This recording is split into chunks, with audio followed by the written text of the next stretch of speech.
하나님 말씀은 야고보서 1장 22절로 25절입니다. 신약성경 야고보서 1장 22절부터 25절 말씀 우리 한 목소리로 읽겠습니다. 22절부터 있습니다. 시작. 너희는 말씀을 행하는 자가 되고 듣기만 하여 자신을 속이는 자가 되지 말라.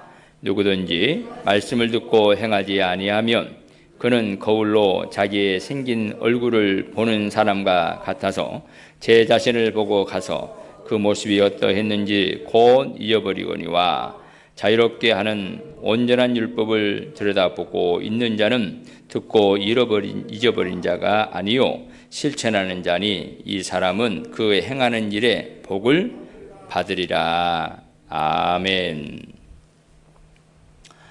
할렐루야.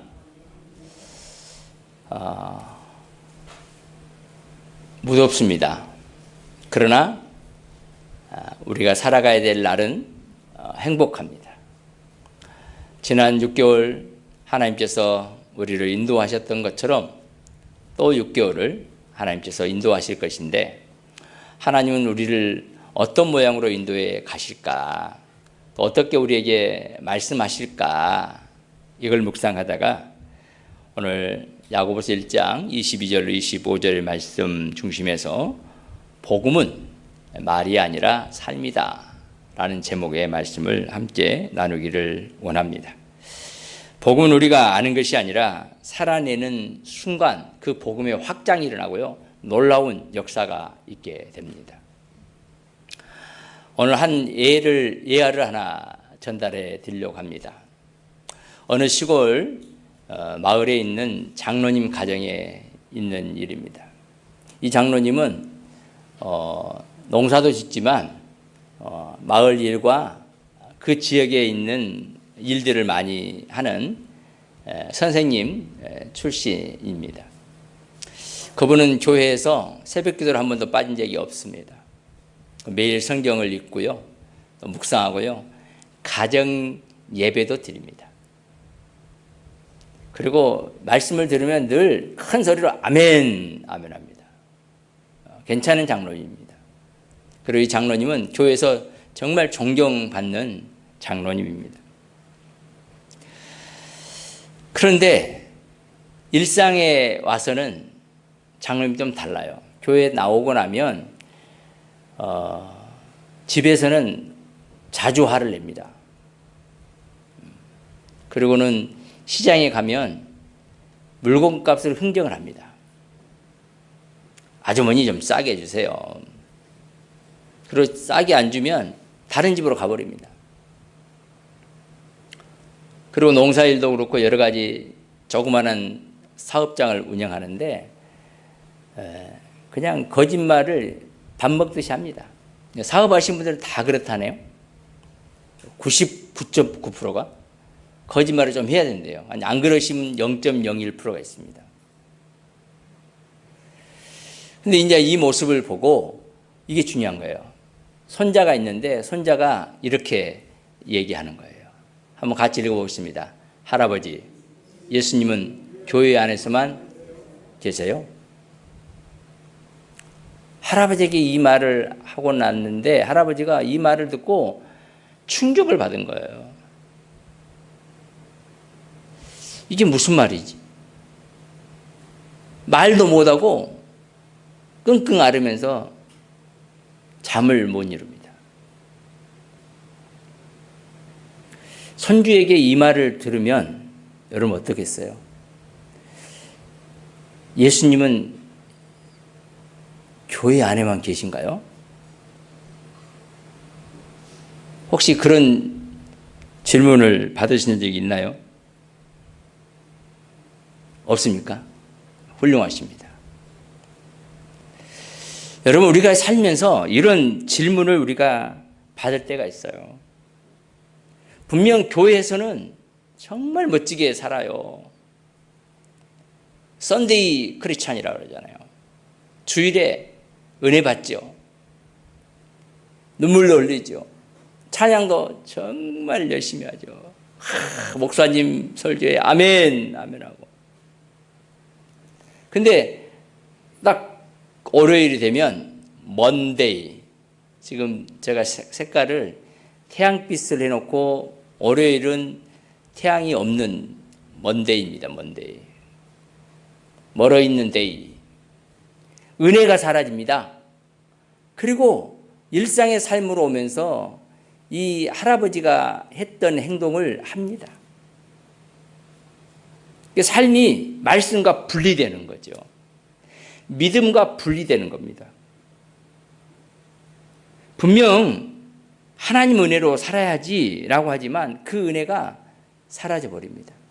그래서 제가 이제 우리 성도님들, 제가 설교를 잘해서가 아니라 설교를 여기다가 올려놓고 우리 구역 예배도 이 말씀 가지고 하라는 이유가 좀 말씀과 삶이 좀 연결됐으면 좋겠다.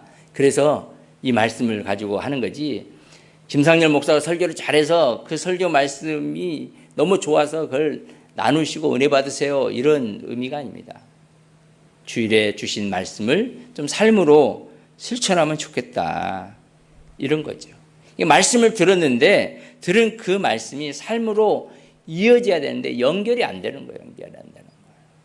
여러분 어떻습니까? 목사인 저도요, 그럴 때가 있습니다. 주일을 잘 보내고 설교도 잘 전한 것 같고, 근데 갑자기 월요일 날 사건이 일어나면 그 말씀이 생각이 안 나요. 아니, 그냥 그 다른 사건이 일어나가지고 그 말씀을 덮어버립니다. 하나님의 역사가 사라져버리는 거죠. 태양빛이 사라져버립니다. 하나님이 내 삶의 주인인 것을 잊어버리고 살 때가 있다는 사실을 우리는 부인할 수가 없습니다. 오늘 말씀에 그걸 우리에게 얘기하고 있습니다. 야고보 시대 예루살렘 교회에 큰 박해가 있었습니다. 사방으로 우겨싸움을 당하고 사람들 흩어지고 고난을 당하고 역경 가운데 있습니다. 그리고 흩어진 곳마다 하나님 말씀이 막 전달되어지는 거예요. 에티오피아 내시에게 빌립이 와서 복음도 전하고요. 그 소아시아 지역에 복음이 전해지고 유럽까지 복음이 전해지는 그 통로로 이 예루살렘 교회가 쓰임을 받는데, 그 흩어지면서 주신 말씀을 가지고 각자의 지역에 가서 교회를 세웁니다. 그래서 그 태양이 가운데 있잖아요. 그리고 그곳에서 말씀을 받아서 그 말씀이 그대로 성도들에게, 옆에 있는 사람들에게 교회에 증거되어지는 그런 멋진 예루살렘 교회였습니다. 그런데 이 교회가 하나님을 찬양하고 믿음으로 살아가고 정말 했는데, 어느 순간에 모여서 말씀은 열심히 듣고 연구를 하는데 집에 가서는 삶의 문제가 생기는 거예요. 변하지 않는 거예요. 그러니까 그때나 지금이나 비슷합니다. 그래서 우리는 이 말씀을 한번 묵상하면서 우리는 어떤가에 대한 부분을 한번 다뤄봐야 됩니다. 여러분, 우리 교회 안에서 여러분 예배를 드리죠. 그리고 찬양하죠. 말씀도 묵상하죠. 또 우리 교회는 또 주일날 오후에는 가정에 대한 말씀으로, 지금 지난 작년에는 기도에 대한 말씀, 이번에는 가정을 세우는 말씀을 가지고 시리즈로 지금 계속 공부를 하고 있잖아요. 굉장히 많이 가르치죠. 근데 그게 이 교회에서는 내 아멘하고 은혜를 받는데, 실제는 교회 밖에 가정에 가서는 실천이 잘 안 되는 거예요. 남편에게 복종하라고 했는데 복종이 된지 모르겠어요. 아내를 교회를 사랑하듯이 내 몸처럼 사랑하라 하는데 그게 된지 모르겠어요. 내 자녀를 노엽게 하지 말고 정말 사랑으로 품으라 하는데 그렇게 한지 모르겠어요. 내 부모를 하나님 공경하듯이 공경하라는데 그게 되는지 모르겠어요. 이 교회 밖에서는 안 되는 거예요. 잘. 형제를 사랑하라는데 사랑이 안 되고 미워하는 그런 모습들이 우리에게 얼마나 많은지 모릅니다. 여러분, 그래서 오늘 22절에는 그렇게 말씀하고 있습니다. 너희는 말씀을 행하는 자가 되라. 행하는 자가 되라. 행하지 않으면 자신을 속이는 거라는 거예요. 우리 안에 말씀이 있고 그 말씀이 내 삶이어야 되는데 삶과 분리되어 있는 착각을 일으키는 그런 모습으로 있는 상태는 아닌가. 이건 우리가 한번 점검하는 겁니다. 그러지 않은 분도 계십니다. 하나님의 은혜를 받았으면 그 말씀이 그대로 삶에서 이렇게 넣어가지고 나누는 그런 분도 분명히 있지요. 그런데 오늘 말씀 22절 하반부에 속이지 말라. 자신을 속이는 사람이다. 자신을 속이는 사람이다. 거짓말하고 있다. 이런 말이에요. 야고보는 이를 위선자가 아니라 자신을 속이는 사람을 말합니다. 왜냐하면 가장 위험한 거짓말은 다른 사람을 속이는 게 아니라 자기 자신을 속이는 겁니다. 이제 이걸 심리학적으로는 다르게 얘기도 합니다. 사랑하는 여러분, 나는 지금 말씀이 내 안에서 작동하고 있는 것을 내가 느끼는가? 그리고 말씀이 나에게 지금 무엇라고 하는지를 우리는 한번 들어봐야 합니다. 가장 정직한 것은 말씀인데 그 말씀의 거울 앞에 내가 딱 섰을 때 나 자신을 거부하는 겁니다.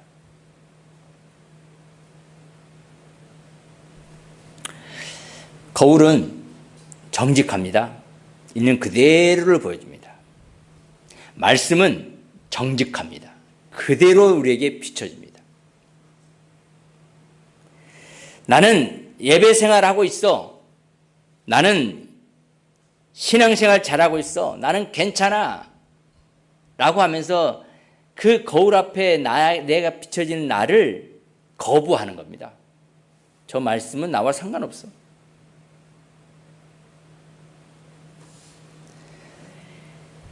아침마다 우리는 거울을 보죠. 거울을 보는 이유가 뭡니까? 아, 잘생겼어. 아, 멋있어. 아름다워. 자신을 뽐내려고 보나요? 그런 분도 계시죠? 보면서 나 오늘 하루도 멋있는 나 살 거야 하고 그런 분도 있겠지만 보편적으로는 거울을 보고 머리는 흐트러지지 않았나? 혹시 내 얼굴에 뭐 묻지 않았나?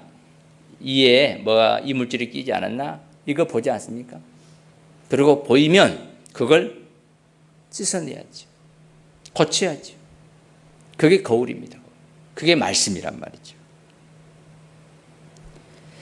그런데 그 말씀을 우리가 거부한다는 거예요. 거울 앞에 서면 보이는 그것을 아니라고 스스로 거부하는 겁니다. 그게 뭘까? 교만, 욕심, 내 안에서 일어나는 거부하는 분노, 자기 자신을 용서하지 못하는 마음, 이게 그걸 거부한다는 거예요. 진실을 말하면요, 여러분, 진실을 정말 좋은 친구, 부부가 진실을 말하죠. 당신은 이런 모습이 있어. 보여?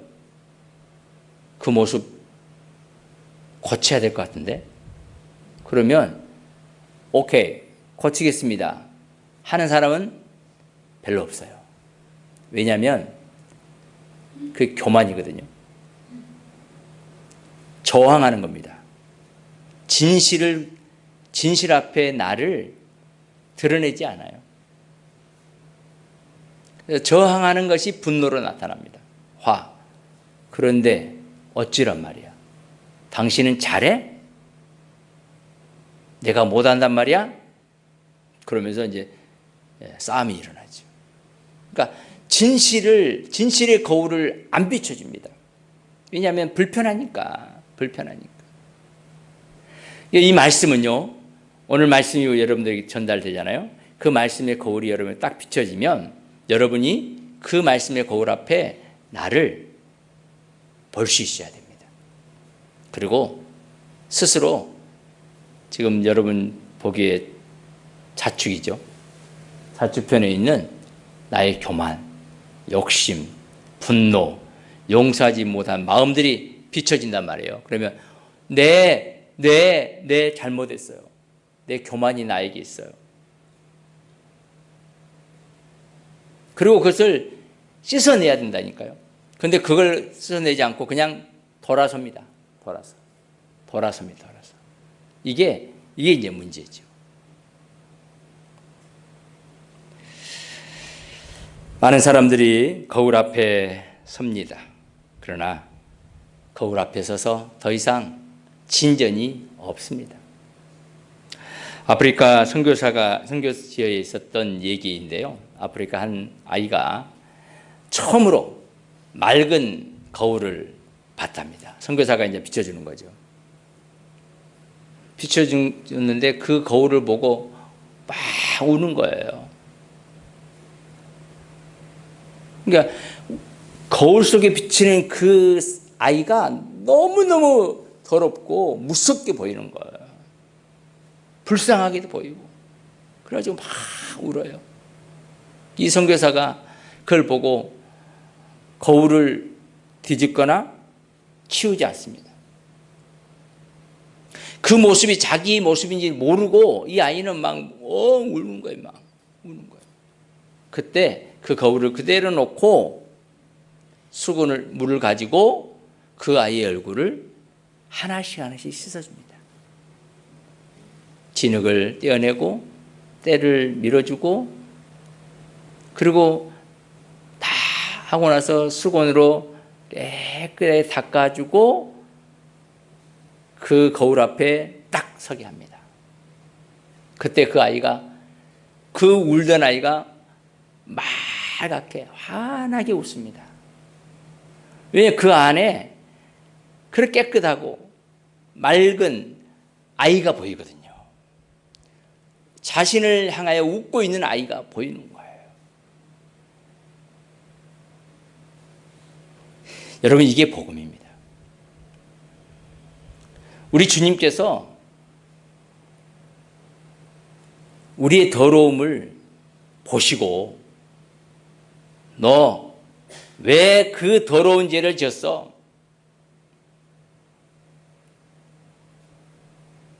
야단치지 않아요.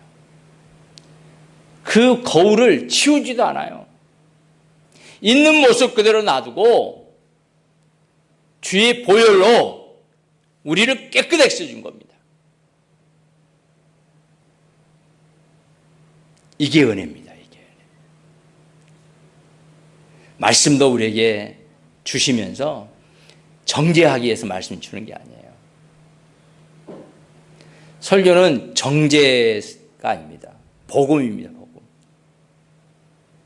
우리 예수 믿고 하나님의 자녀가 된 것은요, 은혜고 복음이지.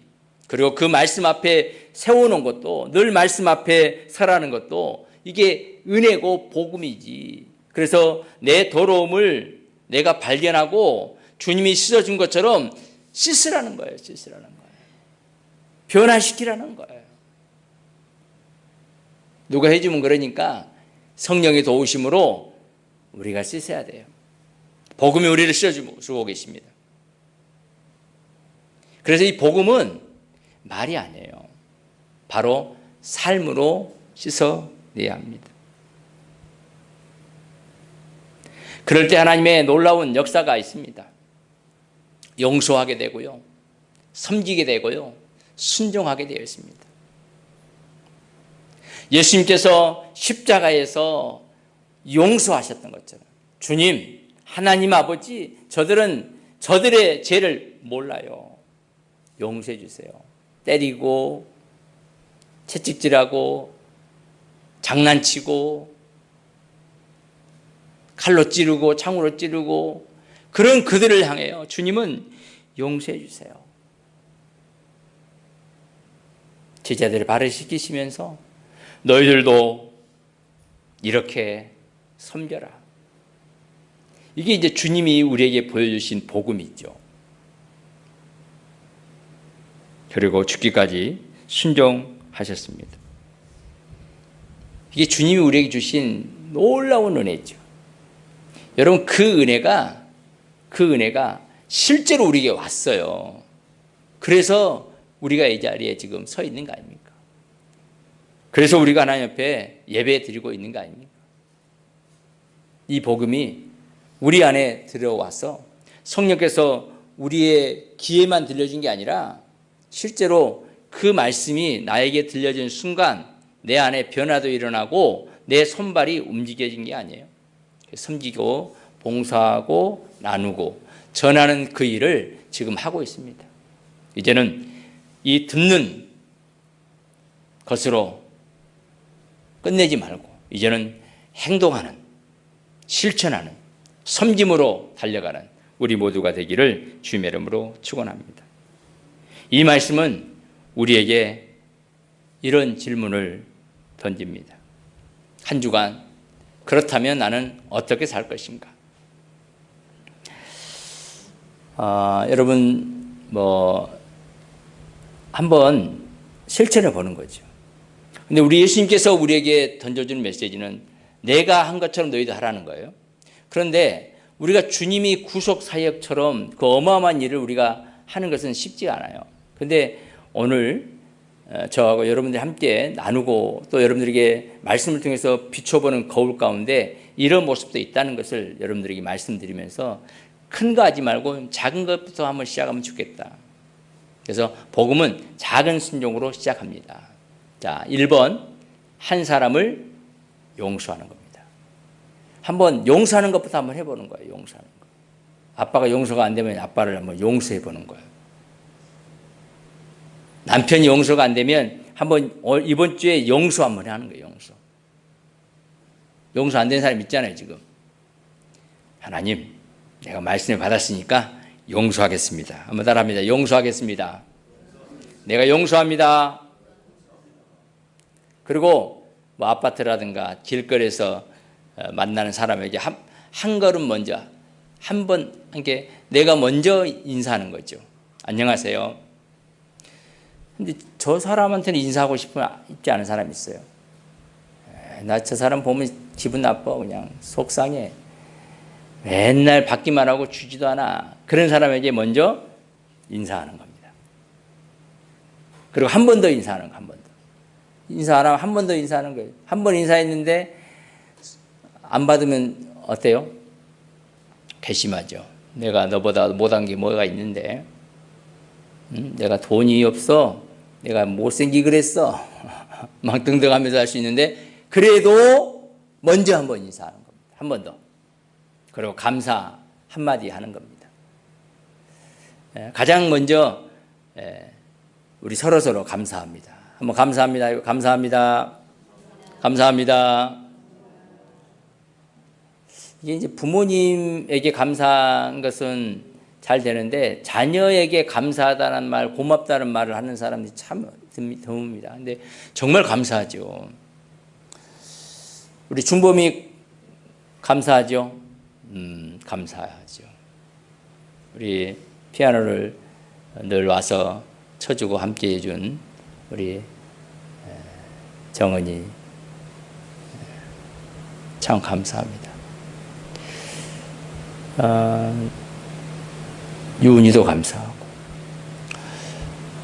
또 정말 힘든 몸을 이끌고 와서 함께 예배 자리에 함께 동참하고 영광 올려드린 한 분 한 분 다 감사하죠.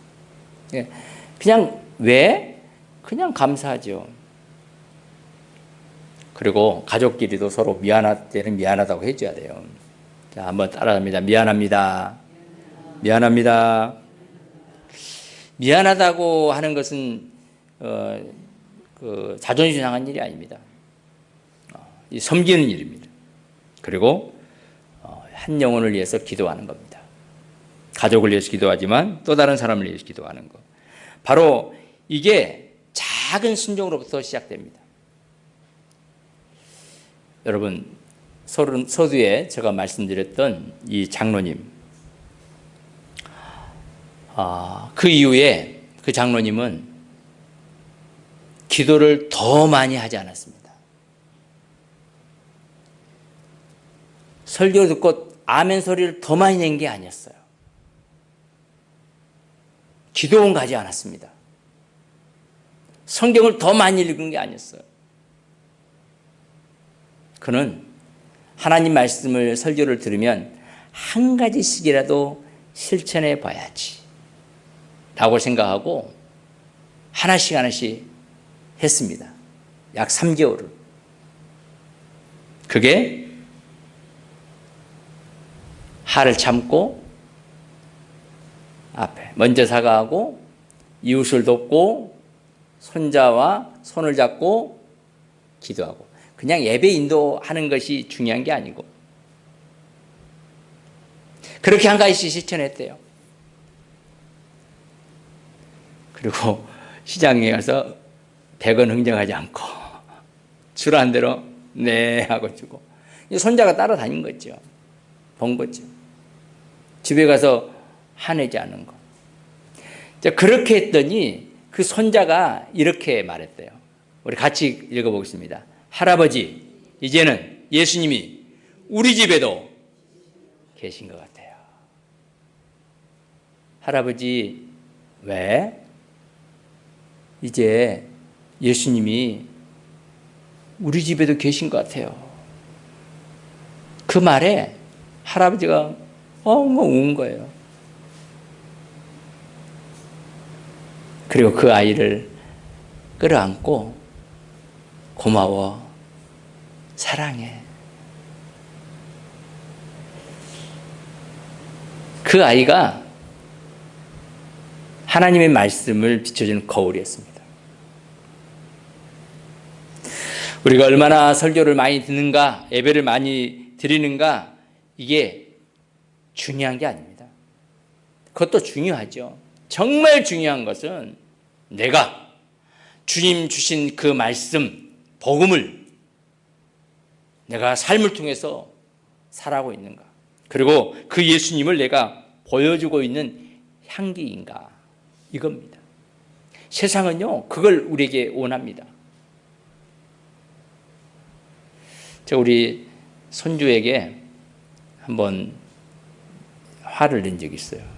너무너무 저를 귀찮게 해가지고요. 좀 됐어요. 그리고는 이게 그러잖아요. 5살, 6살 때인가? 지금 초등학생 됐잖아요. 너무너무 해서 조용히 해. 그리고 더 이상 하나님한테 그렇게 하지 마 라고 했더니 딱 얘가 삐지면서 딱 돌아서더라고요. 그리고는 얌전히 있는 거예요. 그 뒤부터요, 저에게 안 다가옵니다. 이게 할아버지를 상대 안 하는 거예요. 그리고 미안하다 하고 몇 년이 지났습니다, 지금. 그런데도요, 눈치를 봐요. 큰애가. 그 전처럼 아락 달려오지 않습니다.